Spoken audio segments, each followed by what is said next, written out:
what it is. CadLink Technology is the company that created Digital Factory. About 2.5 years ago, we were acquired by EFI. And EFI took their software group and our software group, merged them together, and made Fiery.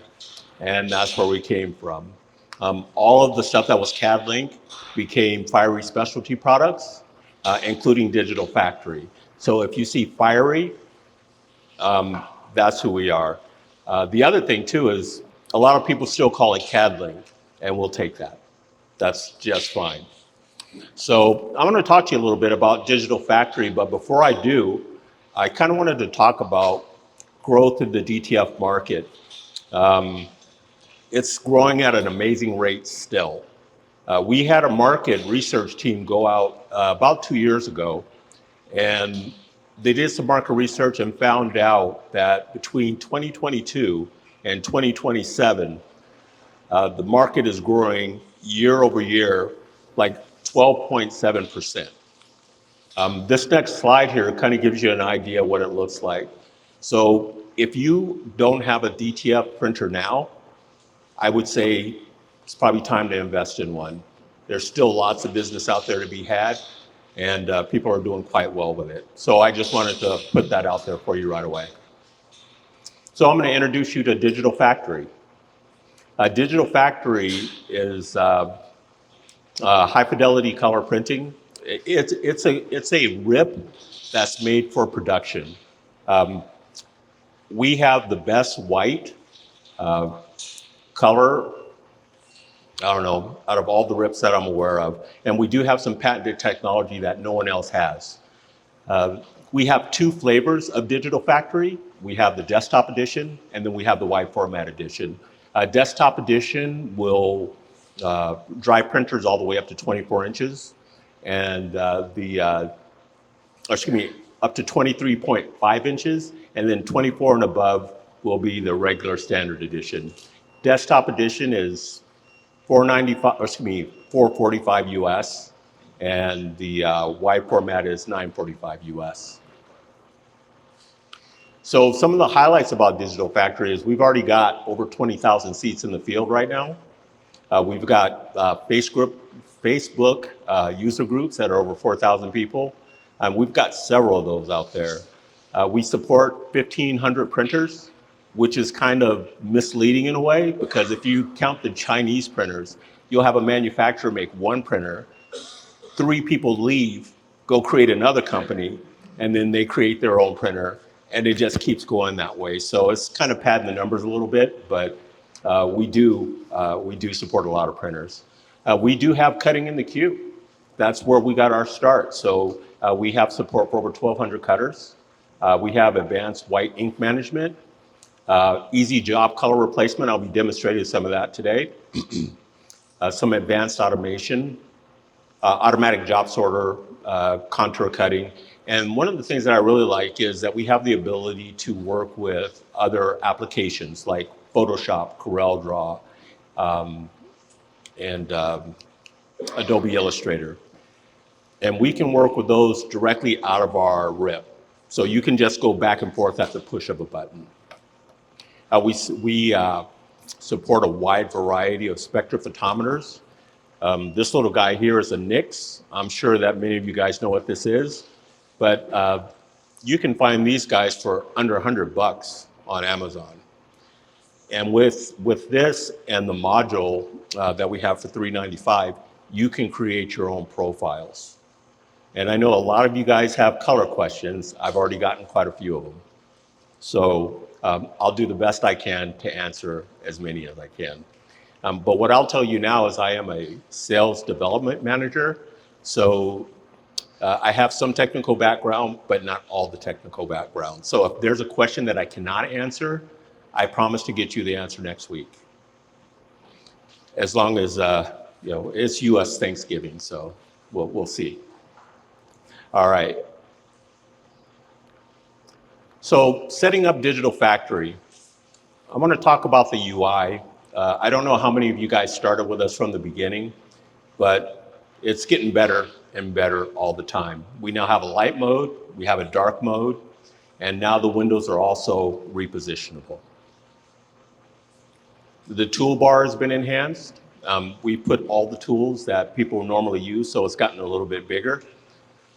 We have a job list bar. That job list bar gives you quite a bit of status on what's going on with your jobs. Queue groups. I'll show you what a queue group is, and it works well, and it's really should be part of your workflow. A job list title bar, that's just been added.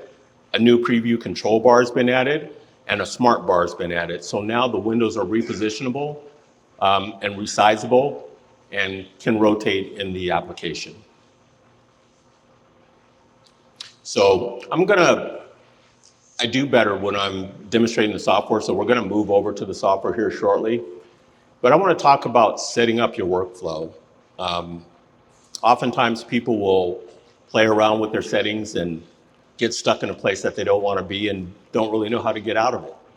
So my first recommendation is copy your queues and leave the other ones alone. The ones you have, just don't use them if you don't need to, or you can use them, but don't make any changes to them. Then that way you always have a safe place to go back to.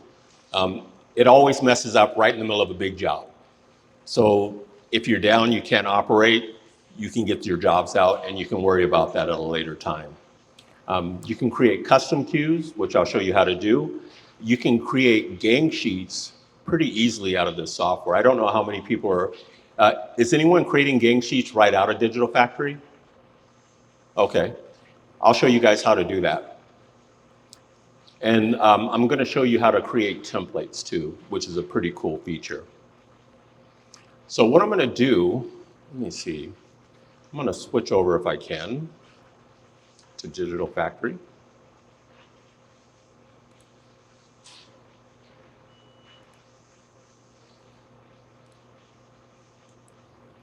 So what I want to show you is one of the things you should do first in your software, which is create a queue for gang sheets.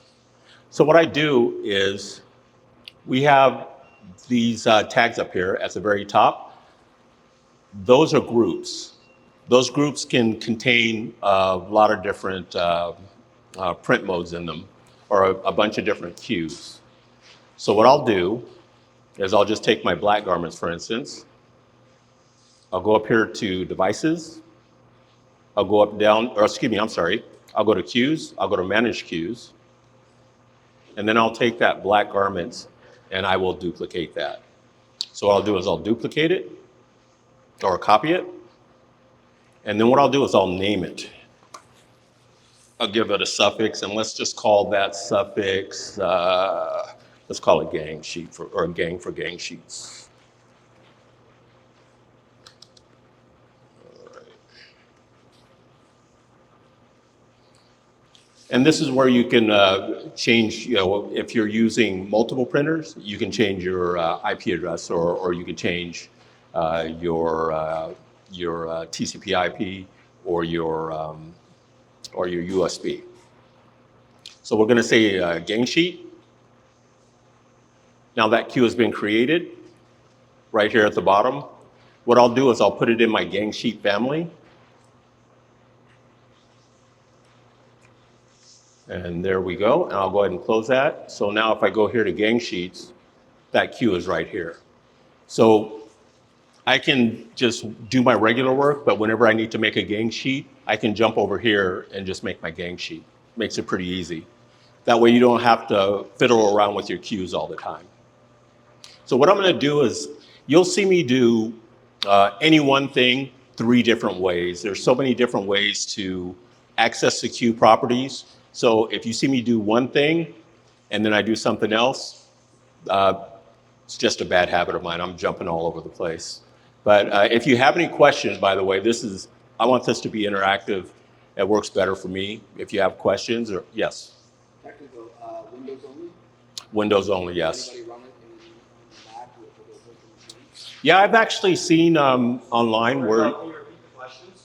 So everyone can hear him? Yes, I can. Thank you. The question was, will this run on a Macintosh? And it will run on a Macintosh with a caveat. You have to have boot camp, or there is or parallels. If you can get, and you'll have to have a Windows operating system. I've seen online where you can go on to YouTube, and there's a couple people who've already gotten it working, and they give you a step-by-step on how to make it work. So if you want to use it on your Mac, there's a way to do that. Yeah, I'm fully familiar with that. Okay. So they're doing some. Okay, so I've got my gang sheets here, and now I'm going to configure it to make a gang sheet. So I'm going to double click here to open my queue properties. Now that I have my queue properties open, I'm going to go down to my layout manager. And under layout manager, there are a couple things that you want to check. And I don't know why I took off my glasses because now I can't see it. All right. So the first thing that you want to check is rotate job on import. As soon as you bring that in, it'll be able to rotate your job 90 degrees. And then you want to come down to the bottom here and always allow rotating on nesting. So what it looks like is when I add some jobs here, we'll just throw a few things in here. It'll automatically start nesting. And I just need to back out of this a little bit. And some of this you'll want to resize, but as you resize and you move this around, it'll automatically continue to nest. Now, if you get to a point where you're done and you want to go ahead and begin another gang sheet, all you have to do is click on the workspace and you close the page. Now, you may not want to print all at once. Maybe you want to get all your gang sheets together. Maybe you're a one-man person or you're shorthanded. You can get all these gang sheets ready to go and then print them all at one time. So that's really handy to do. So that's how you create the gang sheet queue.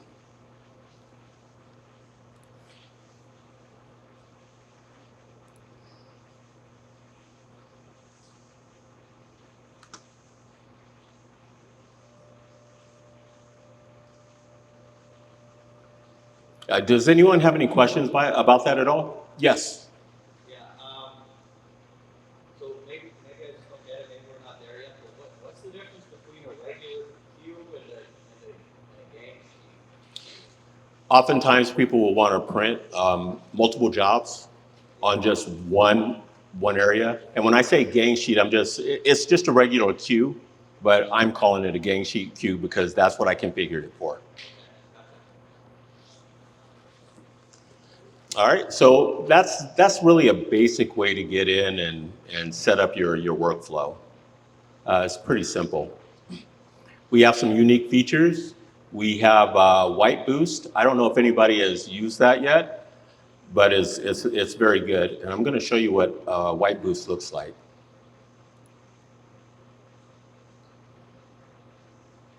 So I'm going to go back to my regular queues here.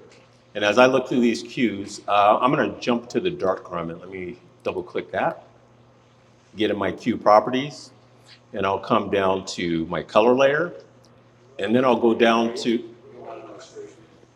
let's see, okay. Thank you. Try this again.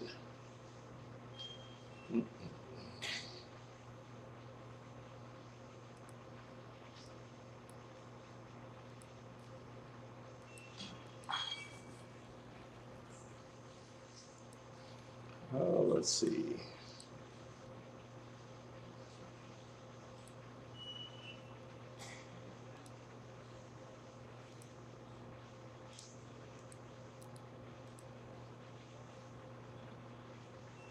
Let's see, there we go. No, I didn't do it either. And it might be painfully obvious that I'm not the best at PowerPoint. Do you need both screens at once? Yeah, that'll work.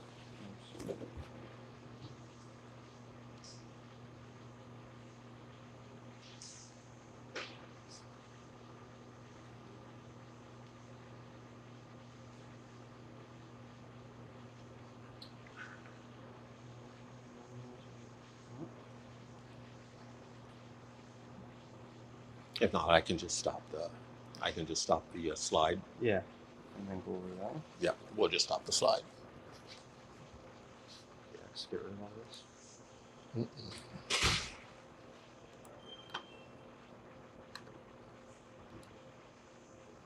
So I'm supposed to be up here for 2 hours, so this is kind of my way of killing a few extra minutes. No, not really, it isn't. But what I'm going to do is I'm just going to kill this altogether, and then I'll just reopen it. But what I'm going to do... It's up there. Oh, is it up there? Fantastic.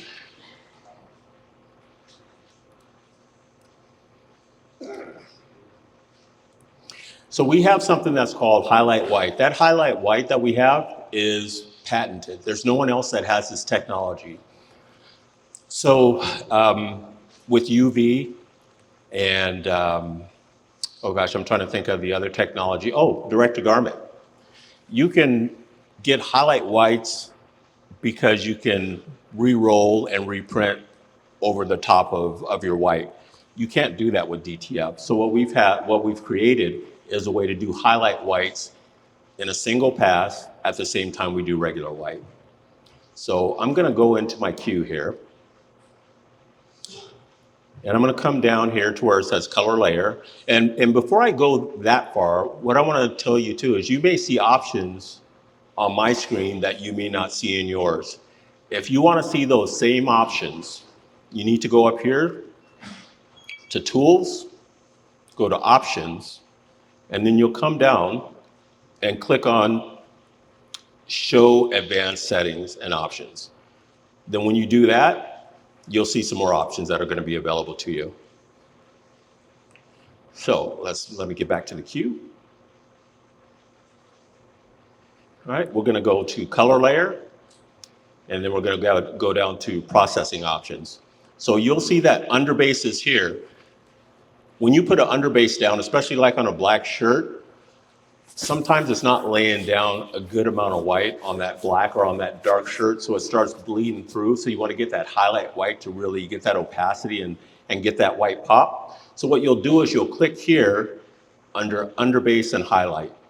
So what's going to happen is it's going to come back and it's going to put down more white in those areas. Typically, you want to make sure that you bring your maximum ink down to about 50 or 60. And this is a good jumping off point. You may have to get in there and maybe play with it and get a percent or two, make a change. But the highlight white, if you have that down to about 60. So if you say 50, 60, that's a good jumping off point. Otherwise, you may suffer from over inking, and you don't want to do that. Then what I'll do is I'll go create print mode. And then I will rename this print mode. Let's see, we'll say highlight.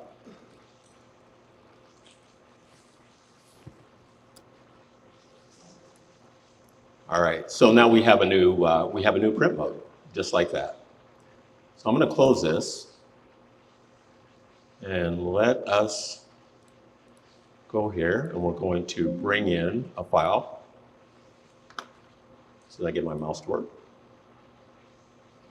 And let's go here.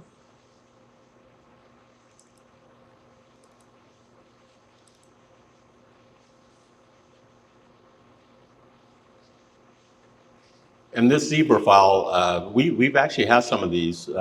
We've got some shirts with this zebra on there, so you can get an idea what it looks like.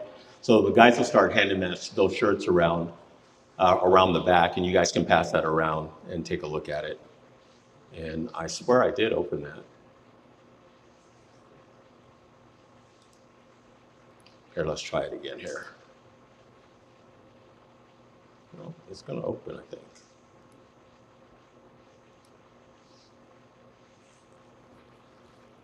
Here it comes. All right, so what we're going to do is we're going to rip this. This is just the first part of the printing process. This is where you prepare the job and get it ready for printing. And I'm going to show you a really nice tool that I don't think a lot of people use. So we have a diagnostic tool called View Raw Data. So after I rip this, I'm going to right click and I'm going to rip only because I don't want to print it. view raw data gives you a pixel for pixel representation of what's going to print out on your printer.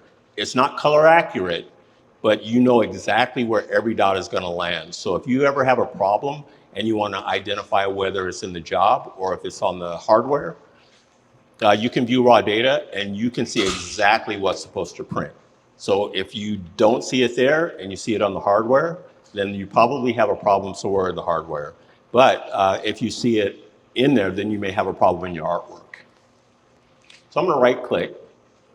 I'm going to click on View Raw Data. And I am going to back out of this a little bit. Oh no, first of all, I'm going to get rid of that black background. So I'm going to click here. I'm going to change my substrate color to white. I'm going to say OK. And now I will back out a little bit so I can see my job or my work. Oops. There it is.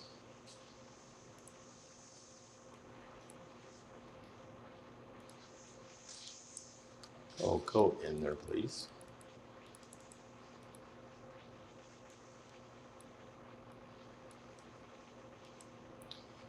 Yeah, it was working great this morning. That's all I can say. All right, so we have it. All right, so this is what the job is going to look like when it prints. And when I say you get a pixel per pixel representation of what's happening, if you zoom way in, you can see you actually know exactly where each dot is going to drop.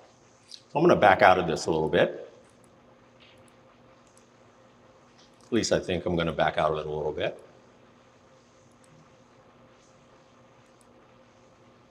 And then what I'm going to do is I'm going to go with my tool here, and I'm going to view all colors as black. So this tells me exactly where each dot's going to land for each color. So I'm going to take off my black, my magenta, my cyan, my yellow. So all that's left is white. So you know this is where your underbase and your highlights are going to be printing. So if I go down to our logo here, it gives you a good representation of where you're getting that highlight white.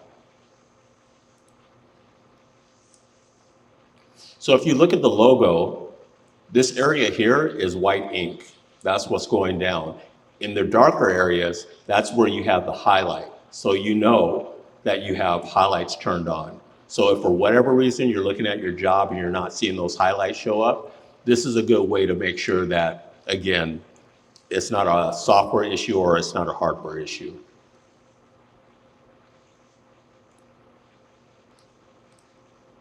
Any questions about the highlight white? Yes. How does it affect the speed of the printing? Do you recommend you set that and leave it on that setting every day?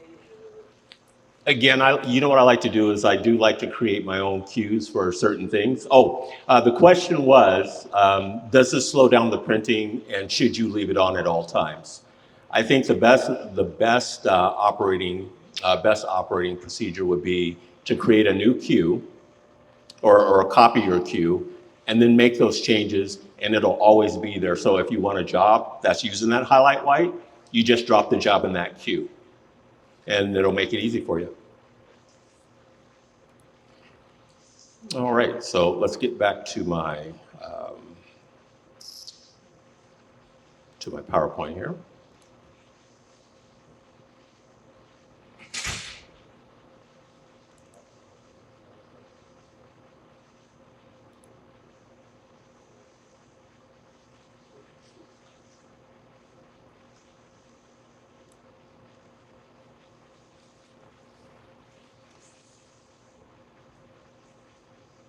All right, so does anybody use our halftone tool to create halftones within Digital Factory? Does anybody know what that even is? Okay, good. We got a few people. So the halftone tool is sometimes you know how if you don't have, or if you have too much adhesive or too much ink, it feels kind of like I don't know how many, I'm gonna really date myself, but I remember when I was a kid and my parents used to take me to the store and they'd have iron-ons all over the wall. And I could pick my iron-on, we go home and we iron on, and it's really stiff. And sometimes you get that feeling out of some of the DTF prints that you get. Maybe not so severe, but something like that. When you add rasters or holes to it, you can add small holes to your graphic, and it does diminish the vibrancy somewhat, but what happens is it makes it more durable. Water, when you wash it, passes through it, excuse me, passes through it easier. It keeps it from peeling, and, and it just feels softer to the touch. And I'm going to demonstrate how we can do that in our software. Hey, I got it to work this time. All right. So I'm going to bring in a file. So I'm going to go over here to my demo files, and I am going to jump over to my DTF files.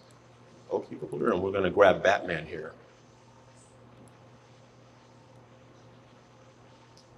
So this is a fully transparent file. Batman himself is opaque. The logo is opaque, semi-transparent clouds, and semi-transparent moon. So I'll right-click on this job. Oh, no, I won't right-click on this job. I'll click on highlight this job, and I'll go to this tool here that's called Color Adjust. Color Adjust is a cool tool because there's some other things that you can do with it other than creating holes in your graphics. If you want to maybe change your CMYK settings a little bit without changing the whole queue, you can use these sliders and increase your cyan, yellow, and magenta. Not gonna lie, it's pretty destructive. It's not gonna probably end well for you if you're using that. So I would not use that to adjust your color. If you have to use anything in here, what I would use is the chroma tool. Now you'll see 3 buttons here at the bottom: graphics, photo, and ICC settings. These are rendering intents. Graphics is good for logos. It's good for illustrations because it adds more pop to the graphic itself. So if you have something that you want to add a little more punch to, turn on the graphics mode on it. Photos. So if you have a photo, you obviously don't want to use the graphics mode because it's going to look like somebody's sunburned or it's going to really distort their color. So photo is really good to get those skin tones and that absolute rendering intent, so you can get more of a true color. And the ICC profile is if you want to use what's in the ICC profile itself, and that's the way it was set up, and that's the way I'm going to go. There's also another tab here that you can play with your choke. So if you feel like there's some white peeking out, this is on a pixel basis. So this is 3 pixels that it's going to choke back from the graphic.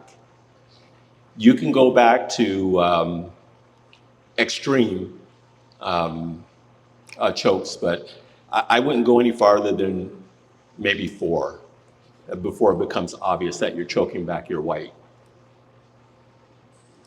And you can also strengthen up your white under black. So if you feel like the black is not opaque enough, or if you're putting it on a green shirt and the green is starting to show through, you can increase that underbase on a job level.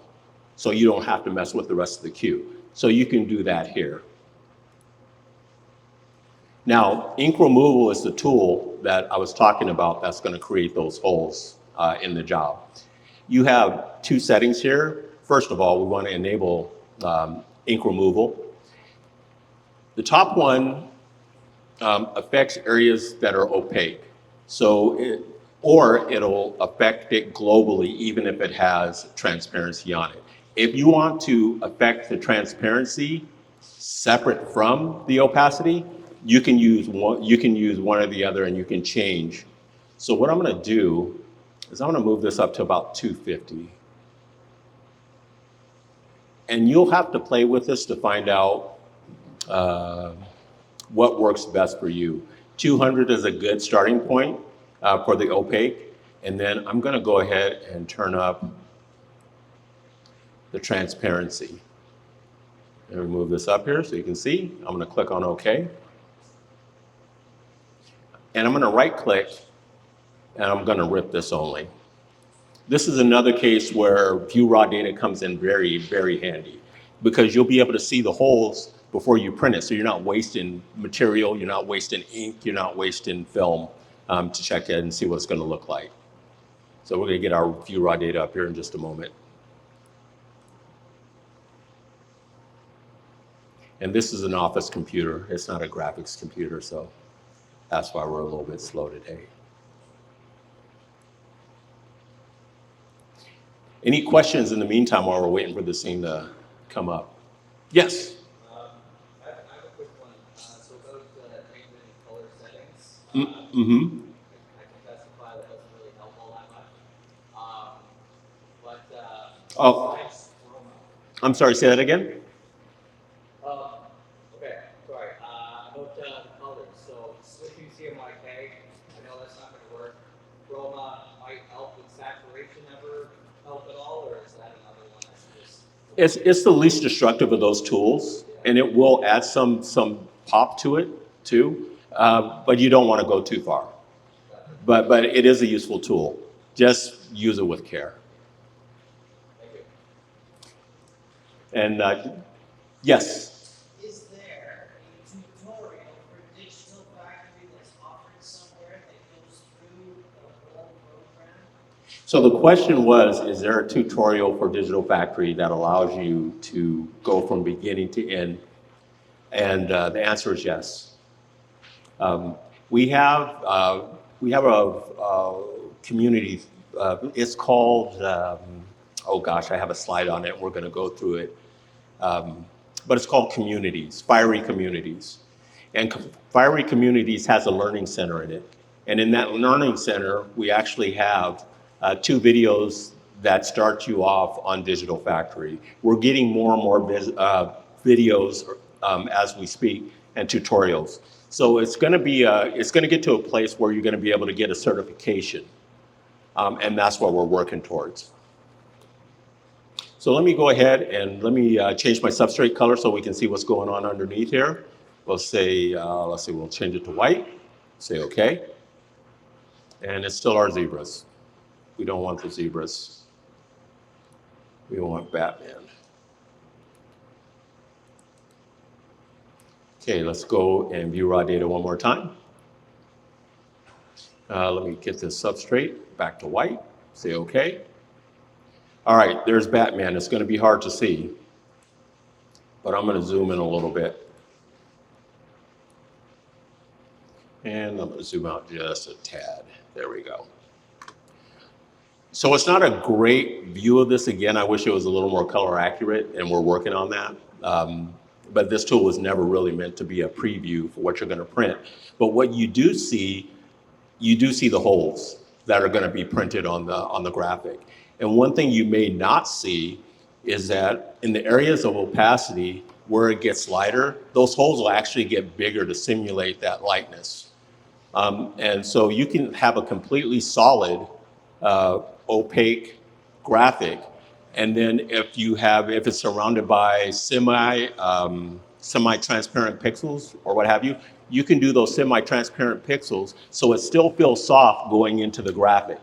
So you kind of have a quasi, a little bit of a stiffness with a little softness on the outside, and it is a nice effect. So it's something that I would encourage you guys to try and to look at. Yes.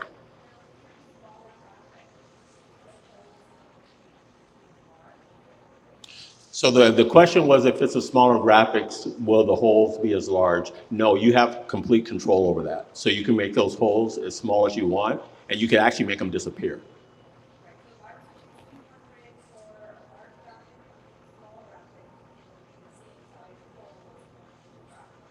Oh, so you're asking if you use 200 on a small graphic and a large graphic, will it be the same? They won't scale. So it'll be the same. You'll still have those big holes in the small graphic.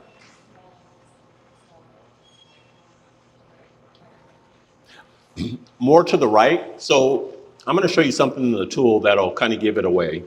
So I'm going to go here. I'm going to go back to. Oh, and this is something, I don't know if you guys know this, but after you've ripped a job, and you want to go back and maybe process it, maybe you didn't do something right, and so you just take it out and you reload the job again, you don't have to do that. All you have to do is click open page, and now you can manipulate the same job without having to reload it again. So what I'm going to do is I'm going to right click, and then I'm going to go to, no, I'm not. I am in the habit of right clicking today. So what I'm going to do is I'm going to come over here, go to color adjust, go back to ink removal, and then this tells you right here 100% ink, so you know the farther you go to the right, the more ink you're going to have. And down here at the bottom it says no ink, so the more less, when you go to the left, that's going to disappear, and there's a little visual cue in the bottom right that'll tell you that too. And then this is the areas of opacity, and then that's the area that represents the transparency.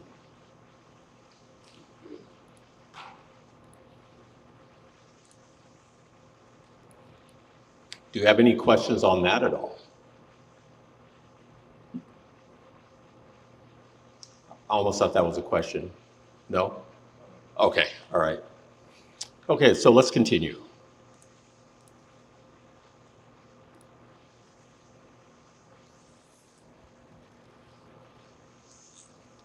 Yes? Have you encountered an issue where you try to open up the job and color adjust and disappears, or and you can change the sliders and colors, but then when you can't really actually apply it and nothing changes whatsoever? Have you encountered that issue? So the question is, have you ever brought in a file and you went to color adjust and the file disappears? The file's still there, but when you open up that color adjust, nothing appears in that window, or the sliders and colors changes, nothing applies to the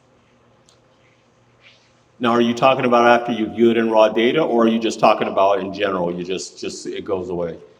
just in general, like I can put it, like for example, if I was going to change my white image to gray, I Uh-huh. could not do it because it's not letting me. I'd be able to click color adjust and open up the window, but I can't do anything. Nothing appears. I have not seen that, but if you want, after we're done here, grab my card, and if you still have the file, I'll take a look at it, and I can get you an answer. Yeah.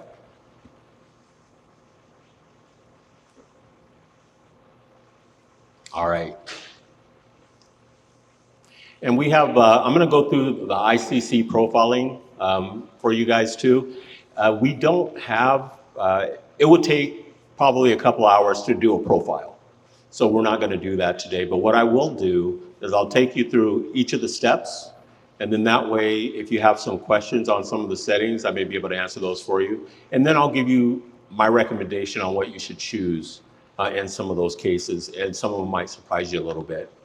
But again, we have that PMC light, which allows you to use the NICS spectrophotometer use the NICS as a spectrophotometer. Again, I encourage you to invest the 500 US to do that. It's invaluable. It really is. And this NICS can also measure colors for you too. So if you have something that you need to measure the color on, if you need to match a color, this is a really good tool.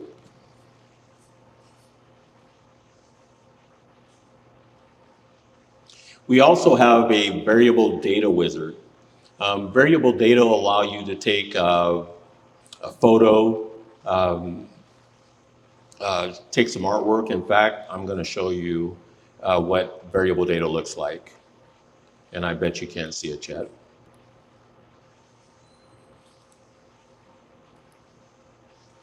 Okay, let's see. There we go. All right, I'm going to stop that.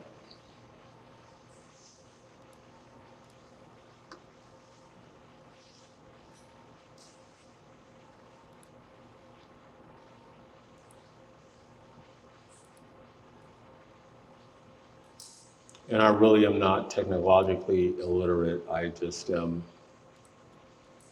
literate when it comes to that, to PowerPoint. So we're going to show you here.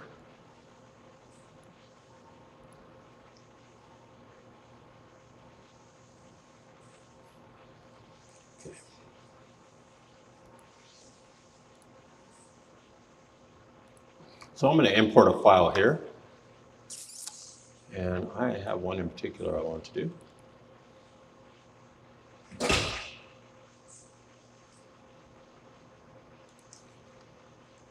So let's just say you had somebody who has a dojo and they wanted to get gis for all their kids and they wanted to put each kid's name on the bottom, on the back of that gi. You can do that right out of Digital Factory. One thing I'll say about Digital Factory is that we do have bitmap tools in there.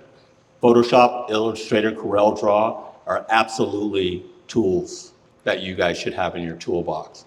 But you don't always have to go to the toolbox. There are some tools here that you can use, and there's some powerful tools that I'm going to demonstrate for you a little bit later today that I think you'll be surprised with. And it'll make you guys look like rock stars in some cases. So what I'm going to do is I'm going to right click on my job here, and I'm going to click on variable data. Variable data allows you to serialize. So if you have to do numbers, you can do them in different increments. You could do them like in 10s and 5s and 2s. Starting with a number, you just say, okay, I want to start with a number 2. I want to go to 10 in increments of 2, and it'll serialize in that order. Or you can get a text file and you can change the names. So we have this Miyagi-Do graphic here, and I want to put a name on that. So pay no attention to that. That is Compass trying to connect to the internet. So I'm going to put Mel. Actually, I'm going to spell my full name. And then I can position that wherever I want on the graphic. So that looks like center to me. This has smart editing, so I can double click this. I can sweep select my name, and then I can hit this drop down here, and I can use a different font if I wanted to. It comes with 1,200 fonts from us, and then it'll pick up any Adobe fonts, it'll pick up any Corel fonts and TrueType fonts, and then it'll make it available to you. It doesn't reinstall them, it just registers where they're located on your system and it uses it from there, so you don't have to worry about taking up a bunch of space. So let's see, I'm just gonna grab it. Can you add fonts in? Pardon me? Can you add additional fonts in? The question was, can you add additional fonts in? And yes, absolutely you can. Can you just show how to get to that again? Oh, how do I get to this? Sure, sure. So what I'm gonna do is I'm going to get out of this real quick, exit. And this is such a nice tool. So what I do is I have it here, I can right click it, and then there's a variable data here on the bottom right. So if I click variable data, it'll take me into my variable data wizard. And what I don't know if anybody has heard of the program SignLab, but if you've heard of SignLab, that's SignLab's front end is what you're looking at when you're looking at our variable data wizard. All right, so I can grab my text tool. And my text size is tiny, so let's make that just a little bit bigger here. All right, I'm gonna put my name in. And you can resize it. You do some really cool things with it. You can arch your text if you wanted to, so I could arc around that Miyagi-Do if I felt like it. But right now I'm just gonna put my full name. What I like to do is to put the longest name that I can first. Then that way, when I click my wizard here at the very bottom, I can say I want to use my replacement file. Right now you see only one copy here, but I'm going to browse to where I have my text file that says names, and I'm going to open it. So now there's 10 names there. You can use like an Excel file. You can use text delimited. You could use text separated by commas, by spaces. There's lots of ways to get the data into the software. The thing I love the best about this, especially text files, is that you put it on the customer. You just say, hey, you know, you want these names on there. Can you do me a favor? Can you type those out and send them to me in a text document? It completely frees you from any responsibility of spelling. I cannot tell you how many times I've seen people misspell something and a customer's not happy. So it kind of frees you up a little bit. So what I'm going to do is pick my file I want to use. This doesn't really matter right now, but these show some of the ways that you can separate your data. What I'm going to use is, I'm going to use my original text or my name as kind of a placeholder. So regardless of how long the name is, it will not exceed that space. And what's going to happen with the bottom check is it's going to kern it properly and it's going to condense it properly so it's not distorted. So I'm going to go ahead and I'm going to hit next. And I can preview what it's going to look like. So I can see that both of my names are there. So there's a problem. So I'm going to go back and see what my problem is. My problem is that I didn't highlight my name and hit the drop down here and put replace. So when I do it the next time, it's going to come up with a bunch of names that I have in that data file. This is another way to double check. So if you see something that's misspelled here, you can actually correct it right here as well. And because all of those names I want, they look okay, I'm just going to say okay. And it gave me an error. And it closed. And I don't know why. But we're going to try it again, because I don't give up. All right. It's going to work this time, I promise you. All right, so I'm going to go over here and I'm going to go to variable data. And this is really not an indictment on the software itself, because we have so many different builds on these as employees, so sometimes things get a little bit mucked up.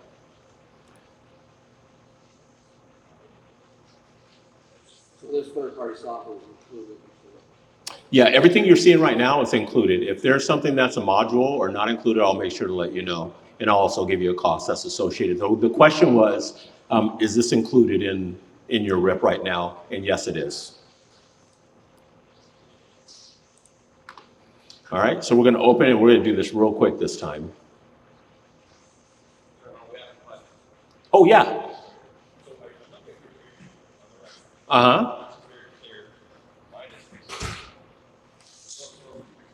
Oh, mine is, yours is grossly pixelated? Oh, okay. Well, let's see. Let me see if this is going to open. It's trying to go to the variable data wizard. So while it's doing that, I'm going to show you, if you go to options, or go to tools, go to options. If you go down to preview options, you have you can change the resolution of your preview. It takes up resources. That's why I have mine as low as I do. But if you have the horsepower, by all means, turn it up.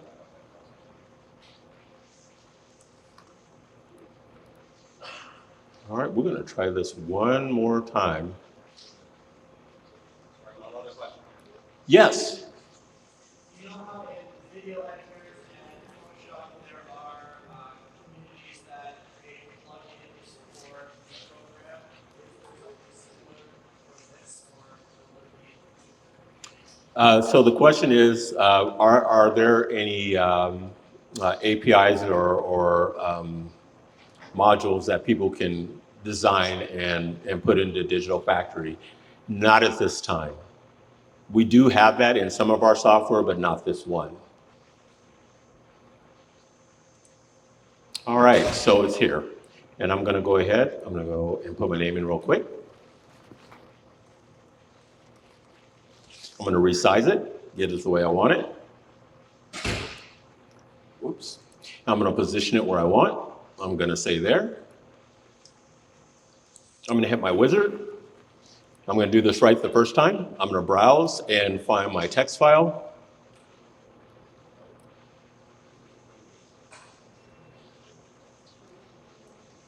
There we go, names, say okay. Then I'll come down here. It's only one word, so I don't have to worry about it. I want to go ahead and use the text original maximum length. Then I'm going to start at the top here so I don't miss it. I'm going to go down. I'm going to choose my name. I'm going to hit this drop down. I'm going to replace. And I'm going to say next, and I'm going to cross my fingers. All right, so here we go. Let's go okay. Oh, okay. So what it's doing right now is it's processing all of those names and all of those and it's creating those badges for me. We call it badges in another program, so that's why you might hear me call it badges. But as you can see, each one of them has someone's different name in there. So that's a real good way to be able to do teams. You know, if you have a logo and you need to do teams, and you can do serialization too. Or if you get something from a coach that says, okay, this is the number and this is the last name, just get that in a file, and you can say, okay, just separate it by a space, and then you can import that in, and the job's already done basically for you. Yes. The Ken versus the one beside it, and the font is totally different.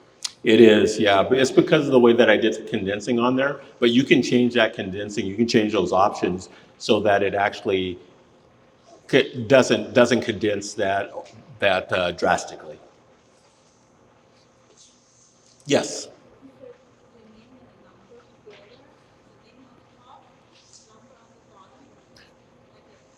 Oh, absolutely, you could do that. So what you would do is in that original file, you could put the name and then type a number underneath. And then when you hit the wizard, it's going to show you that you have a number and you have a name, and you can treat them differently. So you could say, okay, I have this name, it's Mike, and then I have this number as 0, and then maybe you want to incrementally bring them up with the next person. This is one way to do it.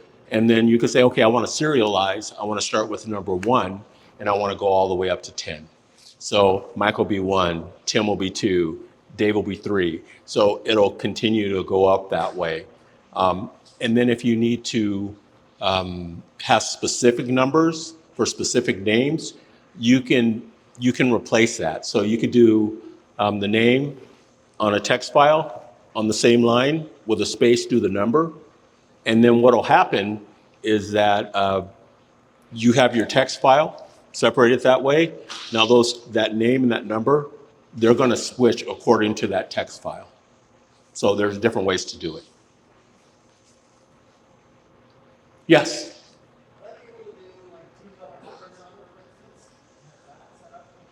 Absolutely. Yeah.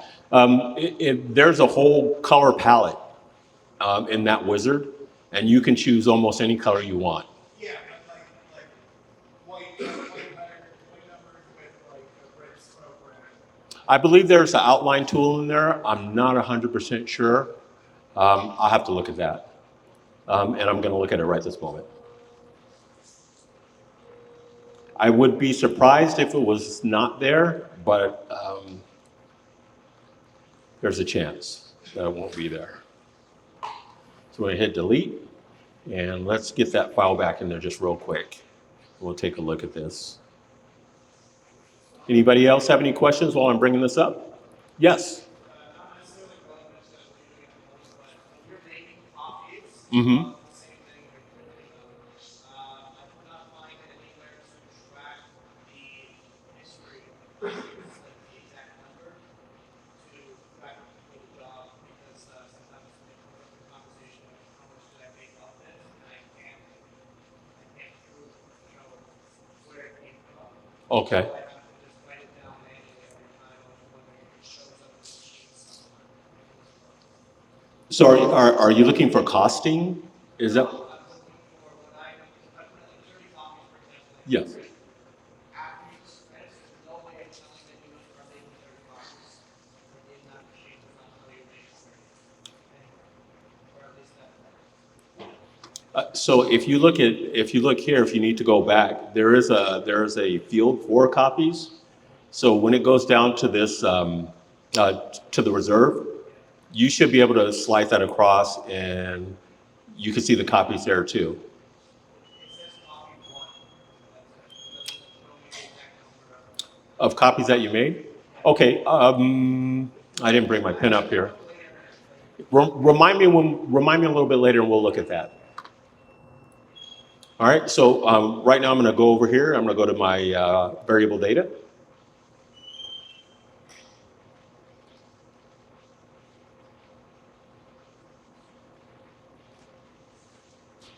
And you wanted to know if you could put an outline or a stroke around it, correct?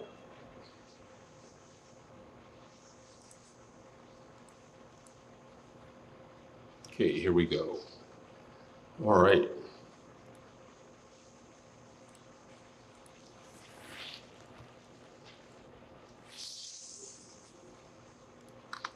Oh, I'm going to say no, you cannot. You cannot. But not to sound like a salesperson, but I am. We do have a module that's called Design Pro, and it's fully featured, and they integrate well together. And you have all the design tools you'll ever want. You'll have distortion, you'll have shadows, you'll have outlines, you'll have relief shadows, you'll have all kinds of different things in there that you can use. And if you wanted to get that, 500 US, but it is available. But most people already have Photoshop, Illustrator, Corel Draw, so it's not that big a deal. So that answers your question, you cannot add that. Okay, so let me get back to my slideshow here. And I promise before this is over, I'm gonna figure out how to switch back and forth without having to reopen the whole thing again. Probably be the last slide, but I'm telling you I'm gonna get there.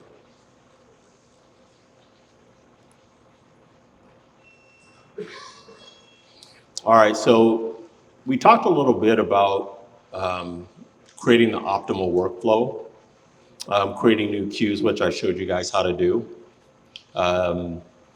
Changing your substrate colors. Oftentimes, if somebody may have a job that's white and they can't see the text on the white background, so it's a good idea to go into, let's see.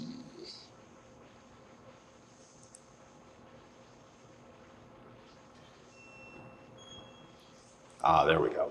All right, so it's a good idea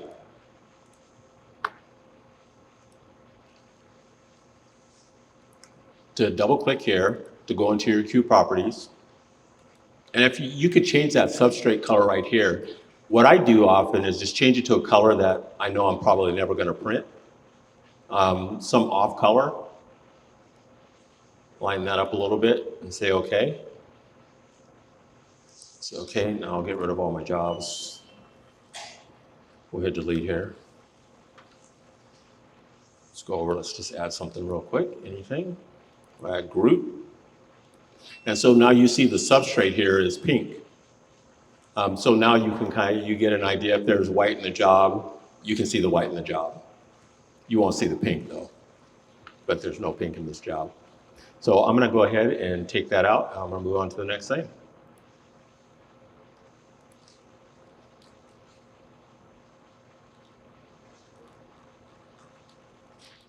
This comes in really handy if you're running one of the, if you're running a Chinese machine, because you can, oftentimes you have to take those files, those PRN files, and put them in a folder in the other RIP or their controller software.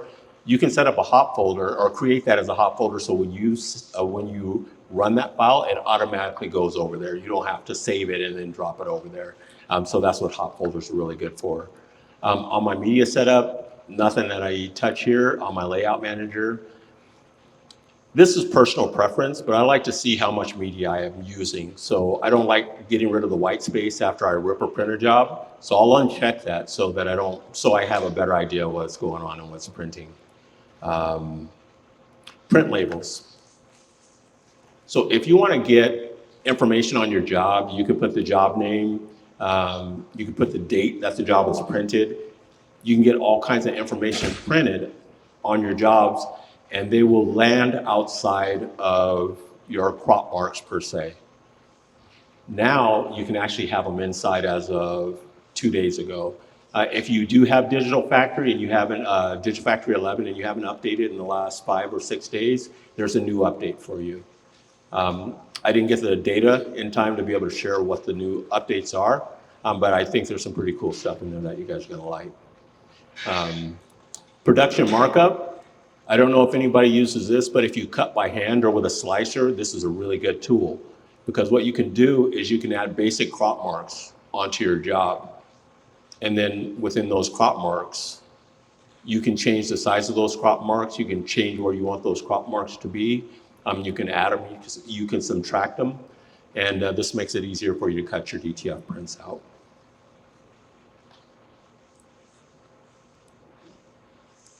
Let's see. And that's really all I changed just to kind of get me set up and ready to go.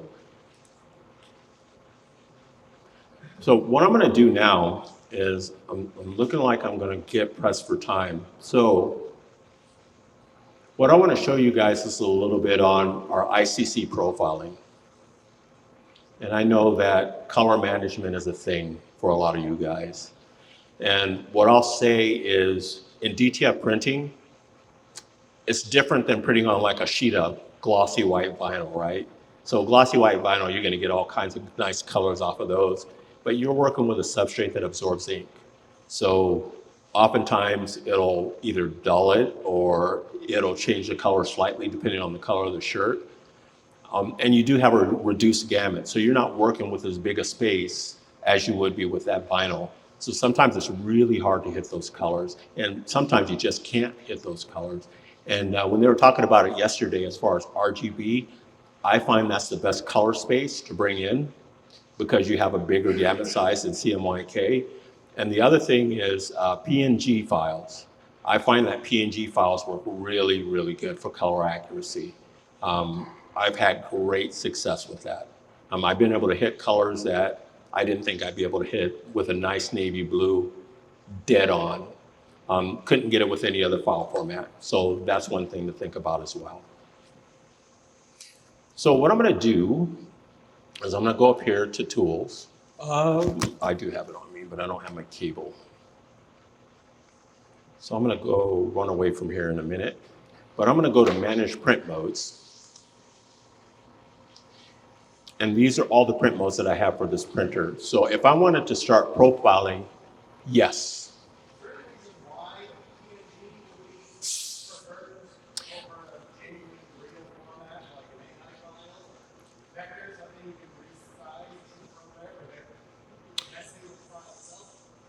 Vectors are very good. I like vectors just because of their flexibility.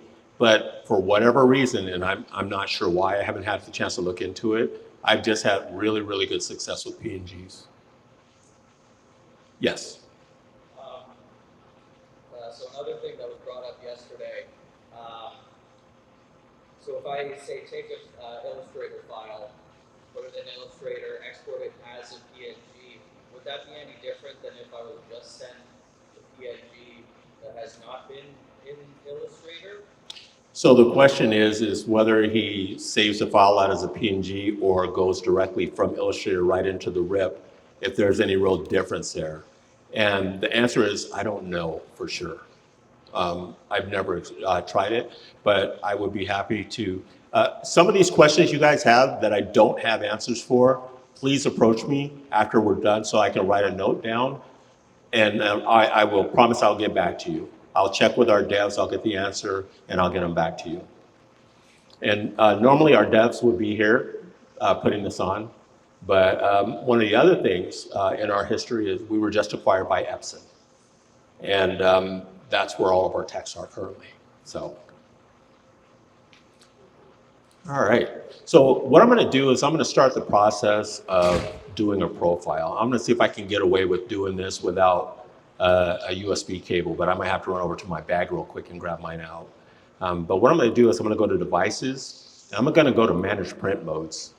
Now, this is one of the things that might be a little bit surprising, but regardless of the color shirt that I'm working with, I will use a dark shirt to start my profile. Reason being is, if you use a white shirt, you're gonna be missing some of the dialogue because it's gonna think you don't need white.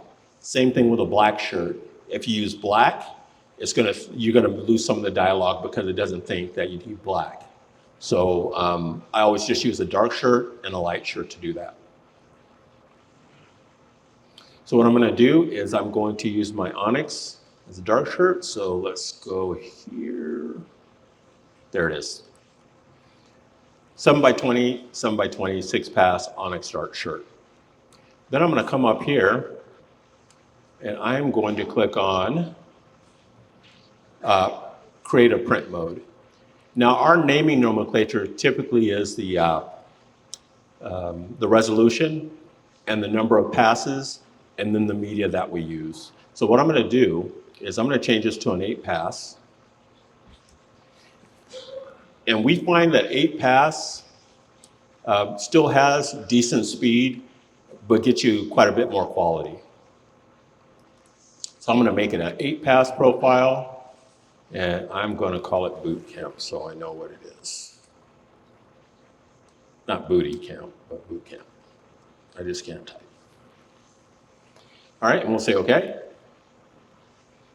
All right, so if this dialog here for maximum white ink is missing, you likely chose a white shirt to do this profile on. So this will not come up if you choose a white shirt. So I'm gonna hit next. There are currently jobs in the queue. Yeah, I'll remove those jobs. All right, so what we're gonna do is we're gonna take a look and see what our white looks like. We're gonna start with our ink limits. So as a page size, I usually use the A4. That works well. And I like to use a recommended graphic. It covers most of what you're gonna use anyway, as far as white. But if you have a situation where you have a graphic that just doesn't seem to be coming out right, you can use that graphic and you can build around it. But right now I'm gonna just stay with the recommended graphic. And then I'm looking at the size of the swatch I'm gonna get. It's gonna be 4x3, that's fine. That's just perfect. Okay, and then the next thing you get is your printer options. This is the only chance you get to change these. So you wanna make sure you get this right before you change it. There are some things that are recommended to change, but I'm gonna leave it for you to talk with your RB representative because I don't know enough about the printers physically, but oftentimes we find that people take and change this from a temperature to control panel so that the printer itself is controlling the heat. So you can do it one way or the other. You can do it in the software, or if you're more comfortable with the printer handling it, the printer can handle it as well. So what I want to do here is I want to definitely change my resolution. Well, I don't want to change the resolution, but I want to change the number of passes. So here's my 720 by 728 pass. I'm going to choose that. And then I'm gonna hit next. All right. So the Mimaki is a 2-bit printer. One bit printers can only print 1 dot size. 2-bit printers can print 3 dot sizes, small, medium, and large. You get better transition in your prints and better detail when you use small, medium, and large dots. And basically what happens is based on the print, on a fine print, it might start off with a small dot, but as the print gets bigger, it may increase those dot sizes and take over and start dropping bigger dots. That's one of the reasons why it lends itself better to, gradients and such. All right, this color ink level on white, by default 80, that's just fine. All right, so this is where we're gonna start getting our swatches printed out. So this is already set up. So what this is gonna do is gonna print 3 red swatches. One of those swatches is 100%, one's 80%, I believe one is 60%. And the white's gonna vary under each one of those. So you're gonna pick the one that looks the best. The way that, the best way to choose that is to start at the bottom because those are gonna be the ones that are the most vibrant. And then you're just gonna go up the chart until you start seeing where you're losing vibrancy. And then back up 1 or 2, and that's gonna be the one that you choose. So the way that I like to do it is I like to start off with a minimum of 50% white. No one's gonna use 100% white as an underbase. So typically, if you're over 85, then something may be wrong. So, but I'm gonna go ahead and set this as 85, and I'm gonna change this to increments of 5. So that's gonna get me, I think, 8 swatches. So we'll go 5, and I'm gonna say next. Okay, recommend it for director, white under black. Oh, it just jumped right to white under black, okay. So I'm gonna use a recommended for DTG and DTF. And I skipped a step, so not quite sure why. I will have to look into that. But remember when I told you that you weren't going to be able to change those settings later? They're here. You cannot change them. But you do have your small, medium, and large dots.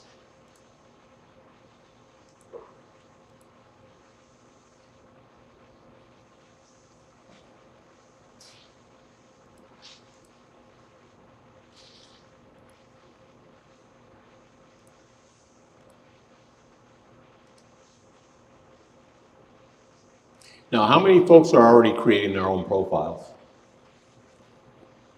One.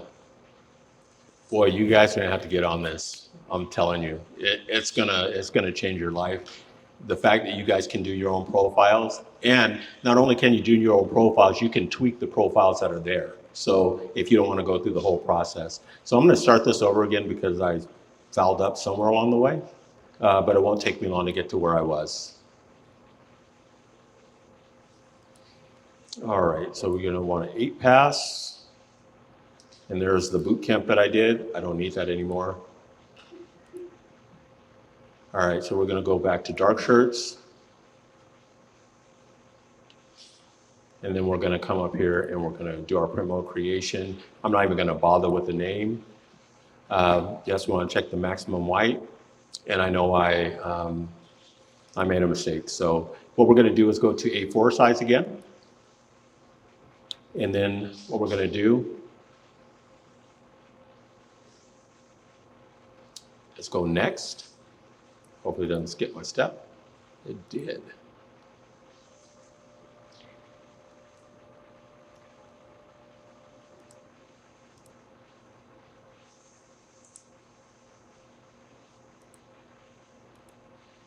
Is that says environment? Yes. Okay, yeah.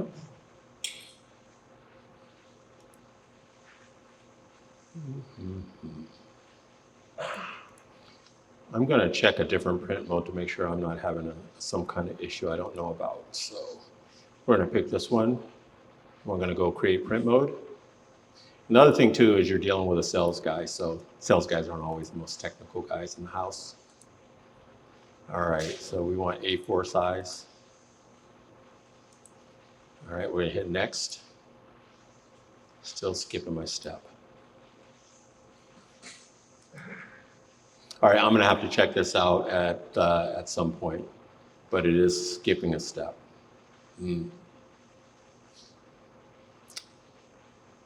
So I do have a session that's gonna be right after lunch, so I may work on this through lunch, so I can come back because I really think it's important that I show this to you guys and show it to you the right way.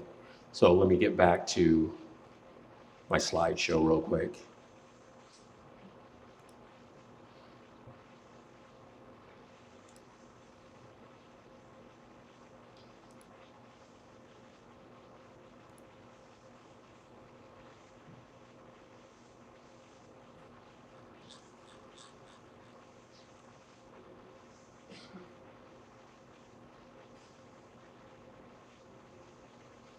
All right, ICC profile.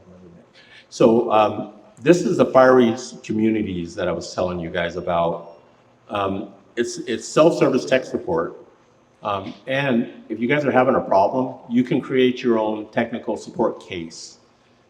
This gives you a chance to, when you're printing on the weekend and there's no tech support available, this is gonna probably get you through. Every tech support case that we take now, we create an article on that tech support case. So you're not gonna be the first one that is dealing with the issue. You'll be able to go on and see for yourself what the problem is, and there'll be solutions there for you. It's available 24/7.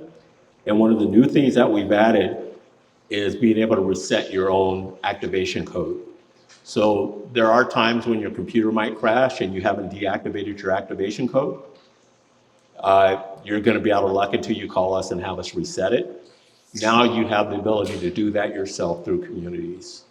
So it's just really a nice tool for you. It's community driven.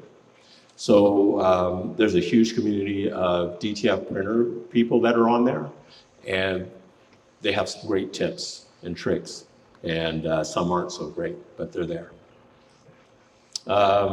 And again, you can follow and create your own tech support cases. So what I'm going to do is I'm going to go back to Digital Factory, and I'm going to restart Digital Factory real quick, because I really think it's important that you guys see this. If you bear with me a moment.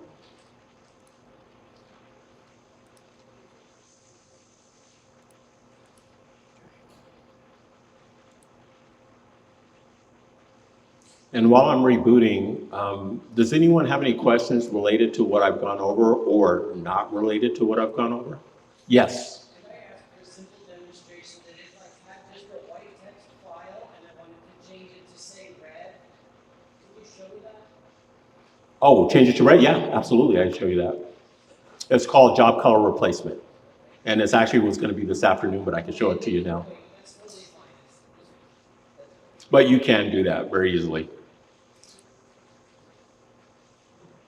Okay, so my PowerPoint is working now. Let's get Digital Factory up and running.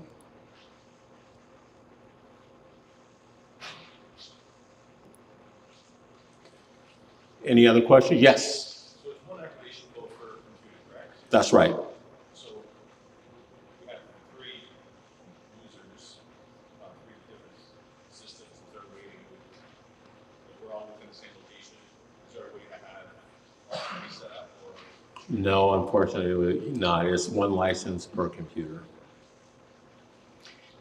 I haven't heard of anybody finding a workaround yet. I'm sure it's out there, and I'm sure we'll do our best to put it down. So,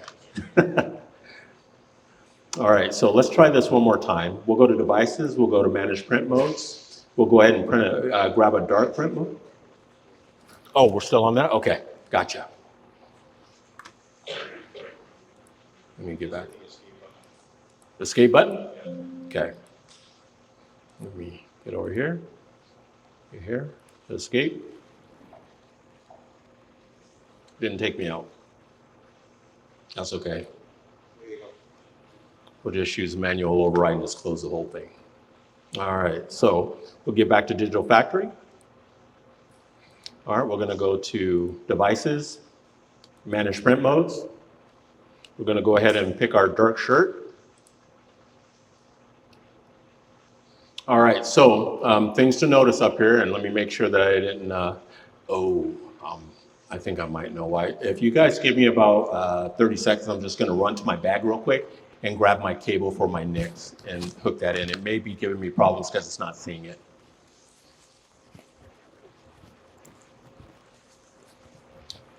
Sorry for the delay. Let's see.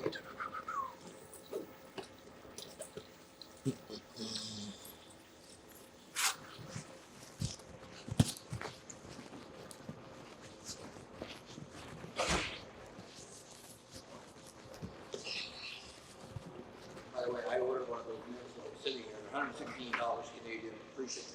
Oh, not bad. From the next website. Got it right off the Nix's website. Now, I believe RB Digital is going to be carrying the Nixes, correct?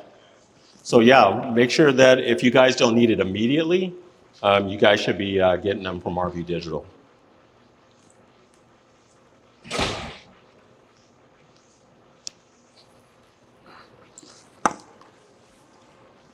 All right, now let's try this again. Maybe we'll see if it'll work. All right, so we're going to show, first of all, we want to make sure we have the correct printer, especially if we have multiple printers. So it is the TXF 375. We have it set for dark garments. We have our Nix Pro or Mini. Ink sets, if you want to narrow this down to be able to find dark ink, you can go down and you can dial this in like the dark shirts and only dark shirt profiles will show from this point. So we're going to go ahead and go back to our Onyx drop shirt. And we're going to go up here and create our print mode. I'm not going to bother with the name. We know all about that right now. Please enter unique print name. Okay.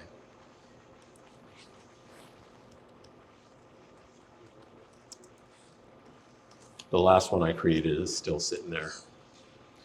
All right, let's try this. Yes, I want to remove the jobs. We're going to go to A4. Gives us plenty. All right, Swatches of 4 and 3.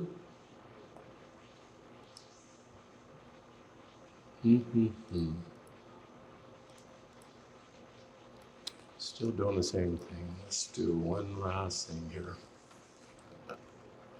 Sometimes the driver just kind of detaches itself, so let's see if I have the driver back.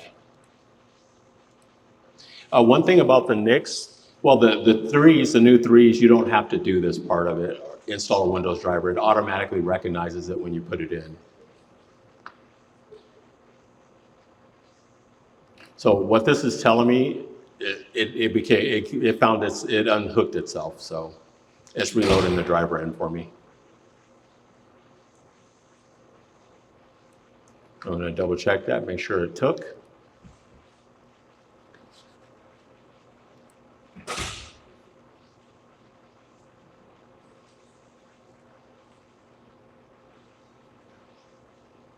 Say yes.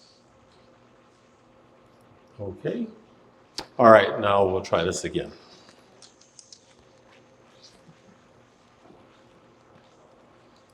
All right, and we'll pick our dark print mode.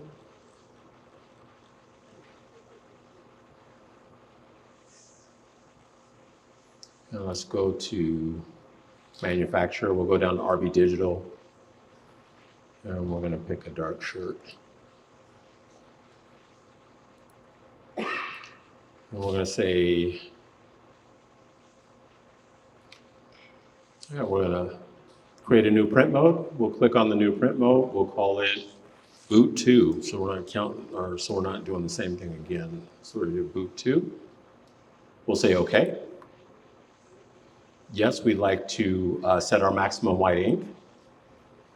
We'll set it again to A4. All right, and we're going to use the recommended graphic at the recommended size. We're going to hit next. Okay, and then I'm just going to double check something here in a minute, but we're going to go ahead and leave all of our settings the same, though I am going to change this to 8 pass again.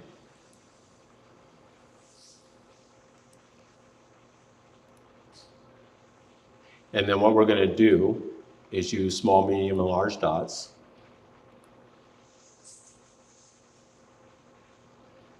And I'm going to print my max white ink chart. I think this is where we go. So we're going to go minimum 50%, maximum 85%.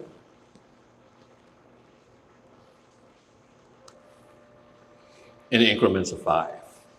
That's going to give me 8 swatches. And then I'm going to say print my max white ink chart. And what will happen is when it's making that white ink chart, it's going to populate in the queue. Make sure that you have your press ready.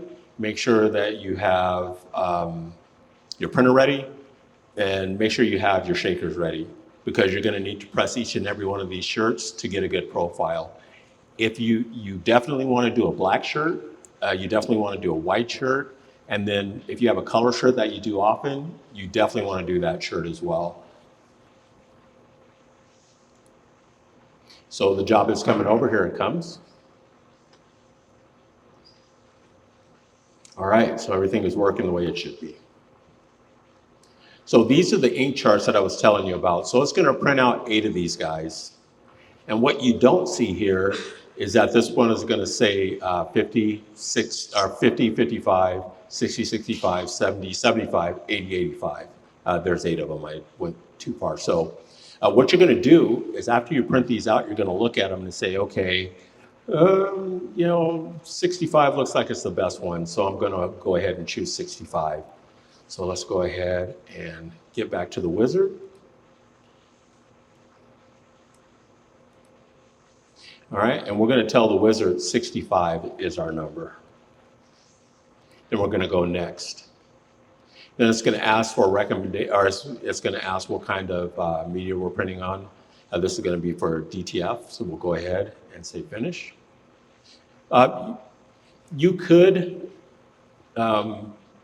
go down here for your white under black. If you know our program well enough and you want to try to change it, I wouldn't go crazy. I'd maybe change it in 5-degree increments if you felt the need to do that. Otherwise, the recommended setting works for most. Okay, and so we get to the screen that shows us all of our settings. We're going to print out another chart here. We're going to be using small, medium, and large dots, which is what we want to use. And then we're going to print another ink chart. The ink chart that you're going to look at has text on the bottom, and it's got red on the top, just a big fat red bar on the top. What you're looking for is any kind of banding, any kind of coalescence, or any kind of noise or graininess. That's what you're looking for in there. Hopefully it comes out good, but those are the things that you're watching for. So if I go back to the RIP, it should be populating with those new charts. Here they come now.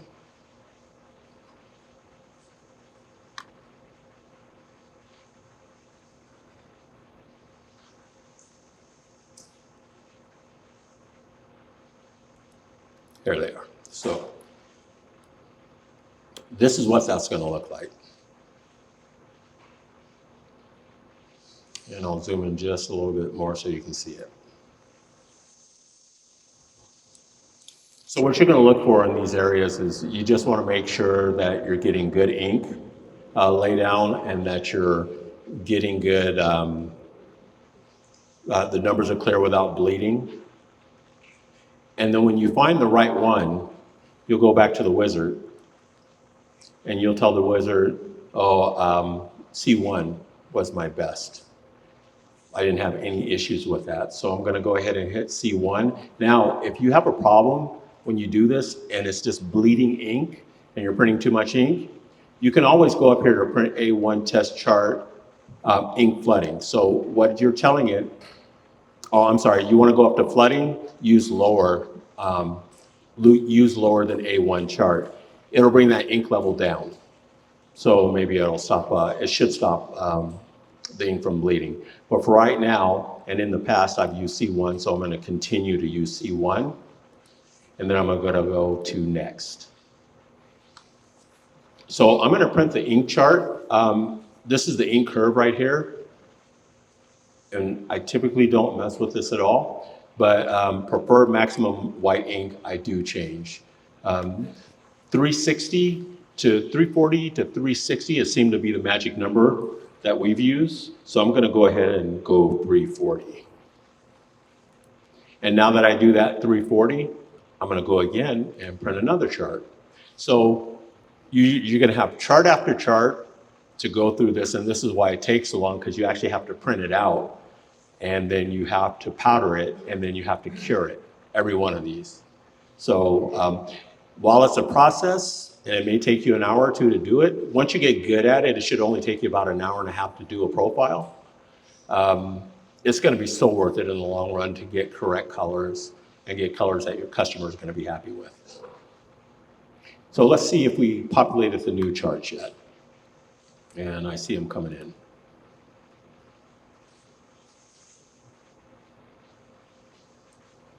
Measure the colors on the film or on after it's pressed? You want it on the shirt, for sure. Yeah, you want it on your substrate. So I'm going to go ahead and I'm going to click next.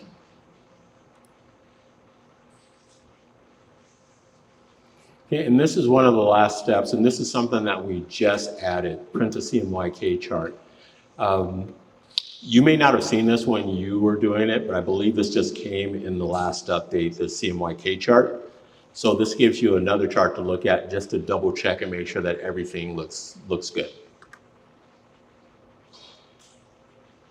And this is that CMYK chart. So you can see it does a gradation of your cyan, yellow, magenta, and black. And so you can make sure that everything looks good there. And if it looks good, you can proceed.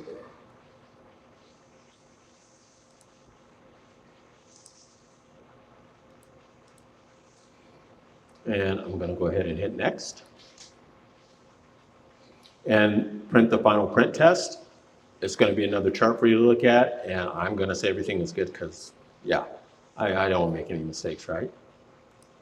except for today, all over the place. Okay, now comes the good part. It's time to measure your swatches. So this gives me my printer, gives me the cue that we're working with, gives me the spectrophotometer that I'm working with. I can change my page size. I really still like the A4 page size. And then I can print my chart.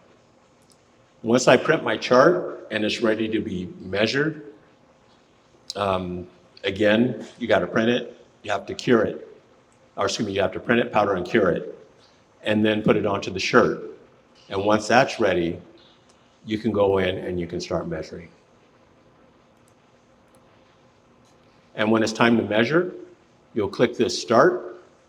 And I didn't point it out to you earlier, but where you saw me load the driver for the NICS, there's a number that you could put in for a second delay, because you're going to have to go from one color to the next color to the next color. And after every beep of the NICS, that means you want to go to the next color, and you only have 3 seconds to do so. If you need more time, you can change that. So you can change it to 5 seconds. You can change it to 10 seconds if you want to. But it's important that you change it to a number that you can manage, because if you mess up, you might get to the last swatch. And if you mess that up, you're going to have to remeasure all of those again. Somebody's nodding their head in agreement, like it's happened before. So I guarantee you don't want to be where you're going to get disturbed, and you want to make sure you have enough time. So I am going to go over to the RIP here, and I'm going to see if that chart is loaded up. Yes, it has. So I'm going to back up a little bit. So these are the color charts that you're looking at right here on the screen. That's where you're going to measure. So you're going to take it from one, it'll beep, you'll take it to the other, and you'll take it to the other, and you'll continue doing that until you're done. And then once you finish measuring, you're going to come up here and go next. Now, your color curve is going to look completely different than mine, because I haven't measured anything. But that color curve is going to go pretty much diagonally through here with maybe a slight bow in it. And that's going to be your color curve. Calibration curve override methods, we recommend Color Logic. I don't know if you're using Color Logic for it, but try Color Logic. We recommend that. If you use the CadLink one, it tends to be a little more vibrant, but not as color accurate. So you want to use Color Logic. Okay, and then guess what? You get to print out another chart, and you get to measure all those colors again. So we're going to go ahead and print chart, and then once our chart is printed, it's gone through the shaker and it's cured and pressed onto a shirt, we got a whole new chart to measure, and it even has more colors. But again, it's worth it. It's worth it. And again, once you become good at this, it's only going to take you 1.5 hours to 2 hours. It's not too long. Or it'll take your employee 1.5 hours to 2 hours. Yes?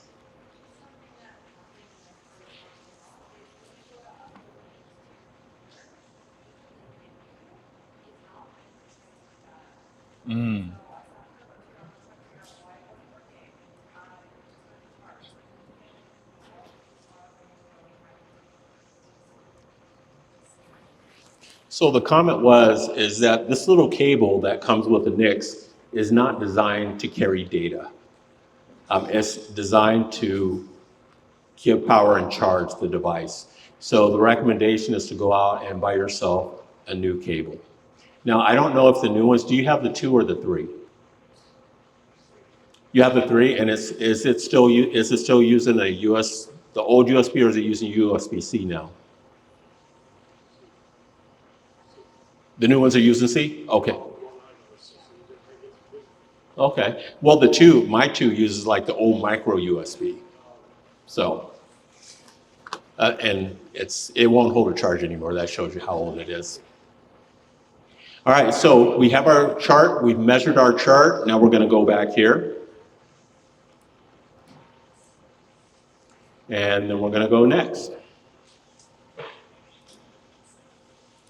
All right, now it wants to know what kind of printing we're doing. So we're doing direct to film, desired maxing 320, that's fine.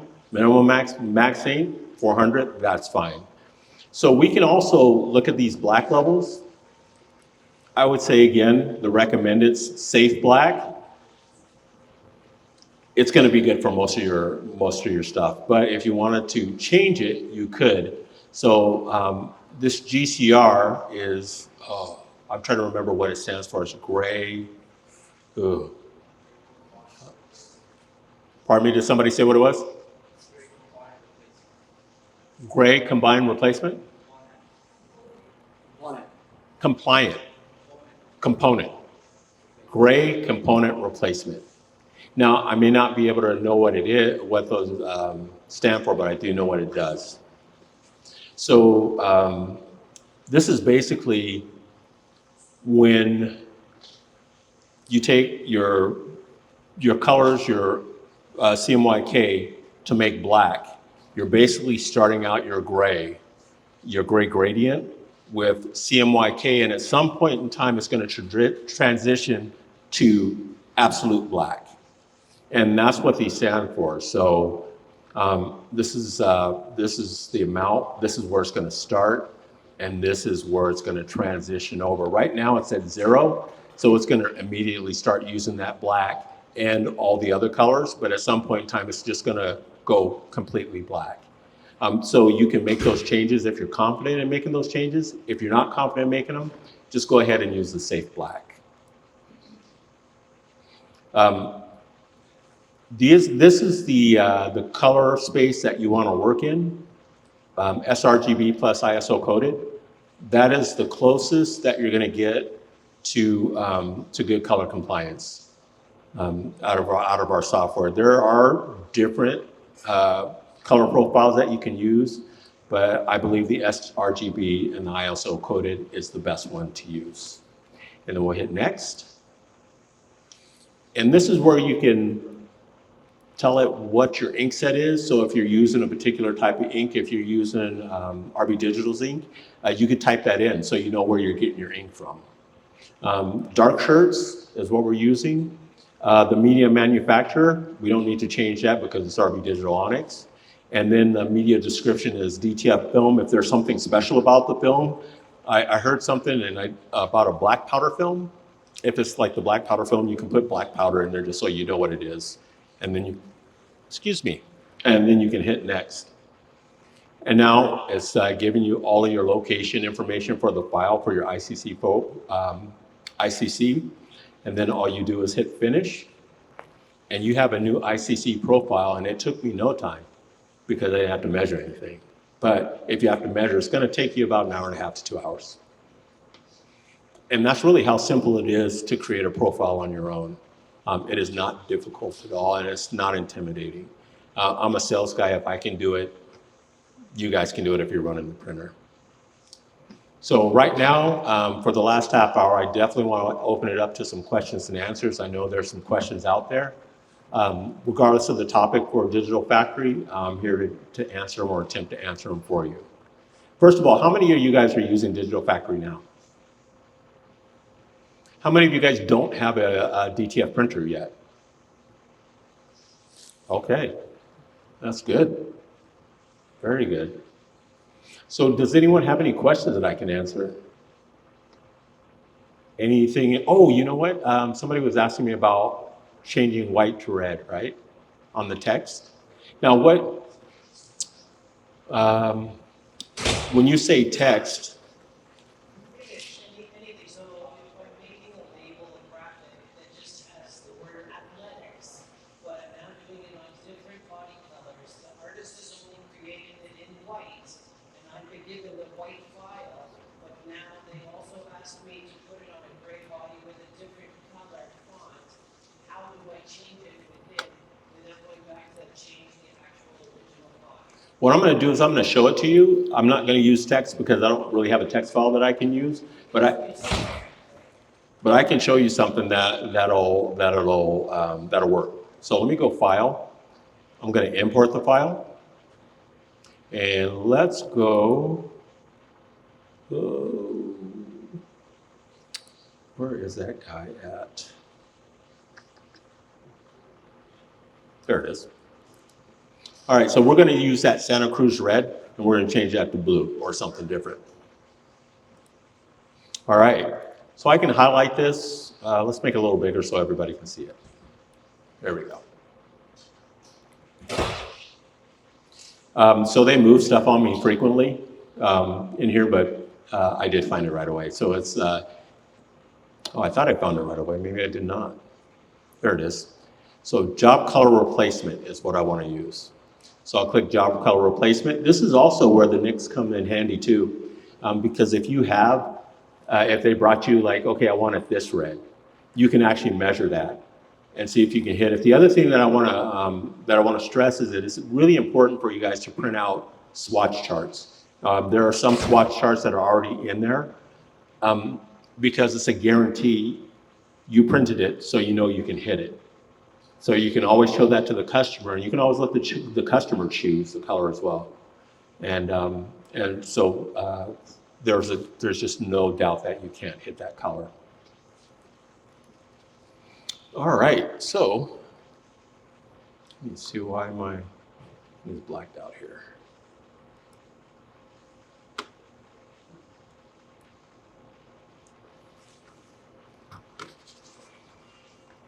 All right, let's get out of here real quick. It didn't show up, and I do not know why. That is the exact thing that I was mentioning earlier. Oh, is this the one? Is that what you were talking about? Here, yeah. Ah, okay, okay. All right.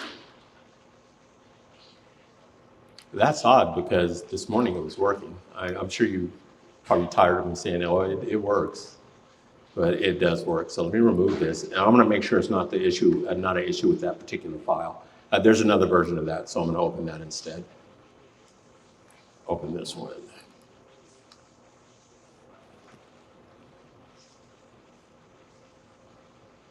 And I've done this one like at least a couple dozen times, so if it's not doing it, it may be something that was just introduced recently.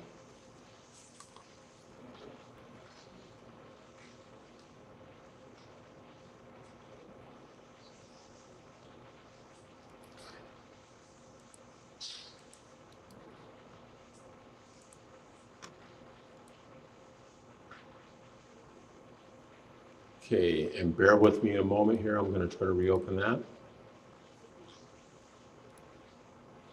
Open. There we go. All right, and highlight that. Keep our fingers crossed. When you import that, is there a difference between an SVG or PNG unit? So the question is there a difference when you import this between an SVG and a PNG?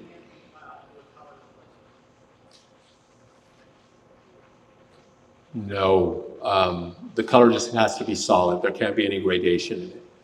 But it should work. Theoretically, I'd have to try to tell you for sure.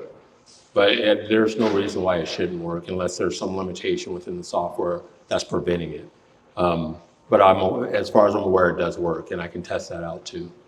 But let's go to job color replacement for this one. And voila, there it is. So what I'm going to do is I'm going to go back and look at that other file. There may be something wrong with that, or it may be exactly what you're talking about. So I'll go and look at that and see if it's a different file format, and maybe there's something going on there. But in the meantime, what we have is our color red here, and we want to change it to blue or something similar. So what I want to do is first, I want to sample the color that I want to change. So I'm going to click this, and you'll see the CMYK value come up here as far as the input. Now, as far as the output, that's what's going to change, and that's where I'm going to put in my CMYK value. So this is where the NICS comes in handy. So if you measure with the NICS, typically you have it on your phone when you're measuring color. So you can put it down and hit the button, and it'll measure the color, and you'll have it right there in your face. So I'm just going to willy-nilly change this. Does anybody have a good CMYK combination that they want to use? Okay, I'm gonna take that as a no, so I'm gonna put in my own numbers. I don't know what color this is gonna be.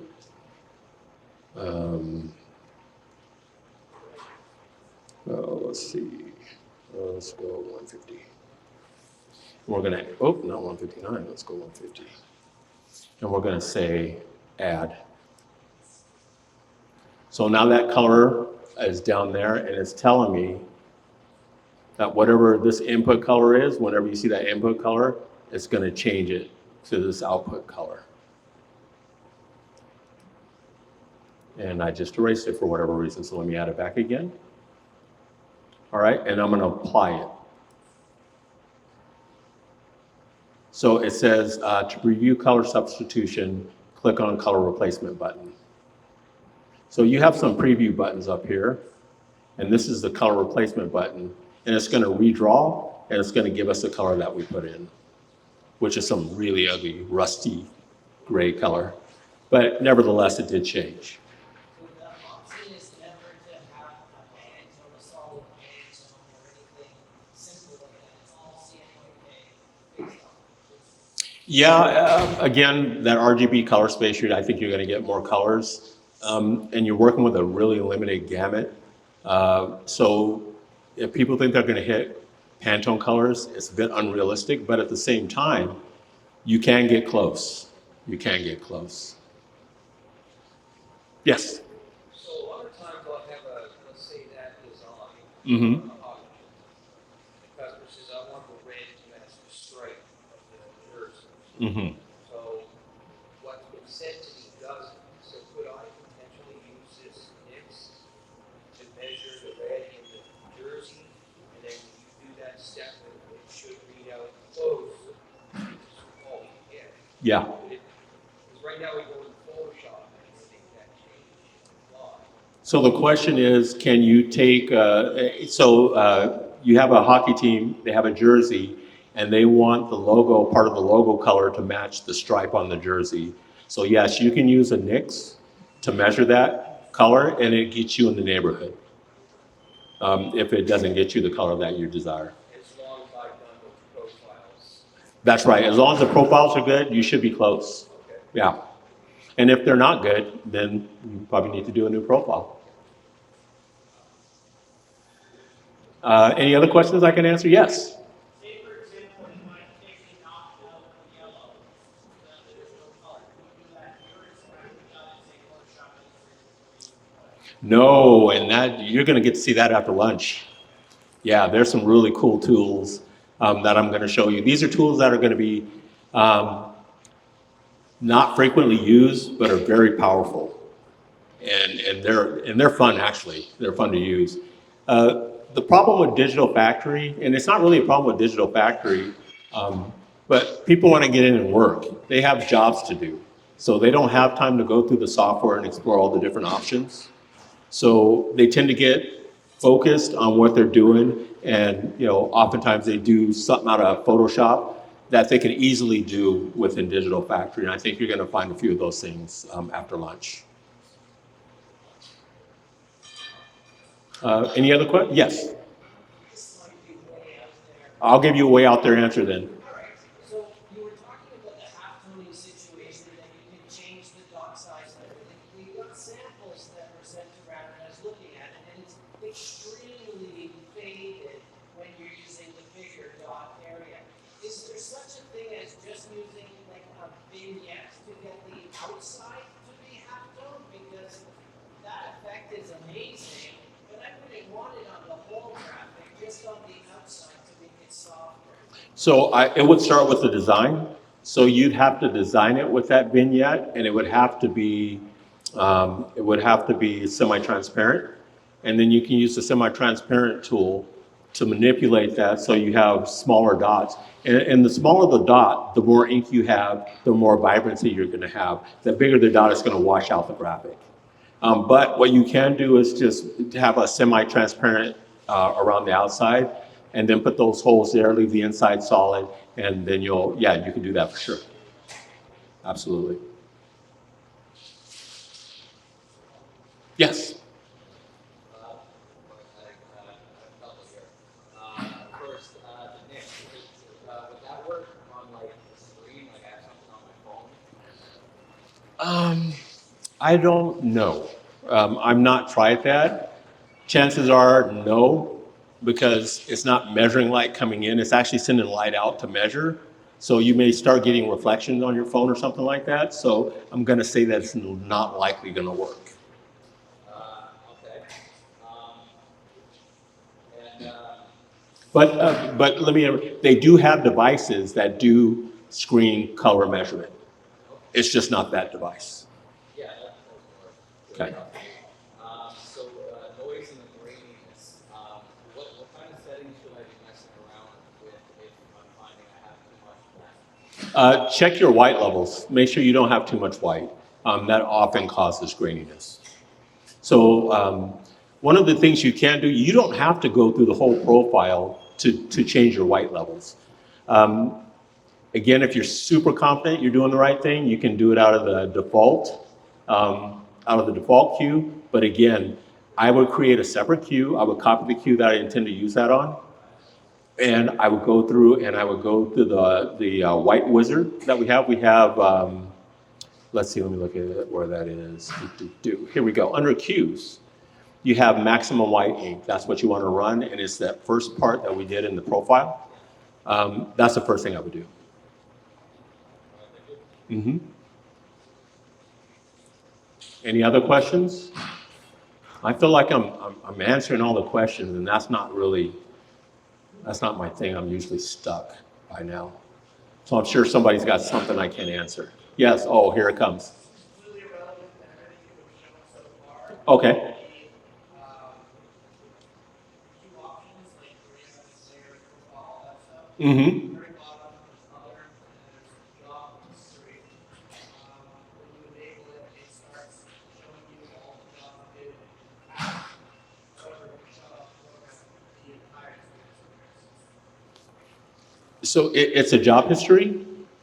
Yeah, like it's almost like I never even looked at it. I have to like review possible, and I like keeping track of things that I have done. Mm-hmm. But I don't know if you can. There's kind of a way you can do that, and you can do it through costing. And this costing is something I was going to show earlier, but I'll kind of give you a little bit of a peek. So if you go down to costing and you put all of this information in, you can come down here and save your cost data. And then you can save that in a specific location. So you can go back and it's got the job name as part of it. And you can look at that data, and it's got it broken down into how much ink you've used. It's got it by channel, how much time it took to print the job, and what your cost data is.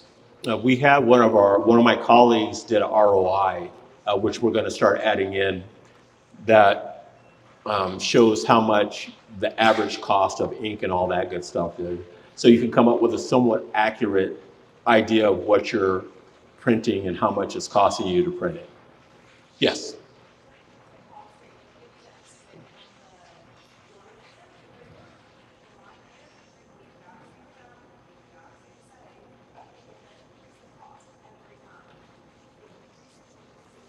We're trying to make you money.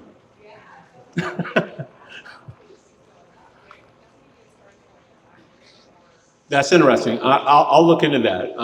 I haven't seen that before, and I have not heard that yet. So what I'll do is I'll run the same file over and over, and I'll save that data, and then I'll look at each one, and if it's continuing to go up, I'll make sure to get to the devs to fix it.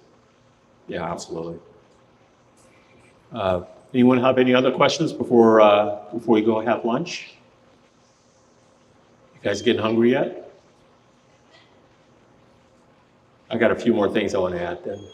No, I'm just kidding. If you guys don't have any other questions, we're going to end this about 6 minutes early, if that's okay with that.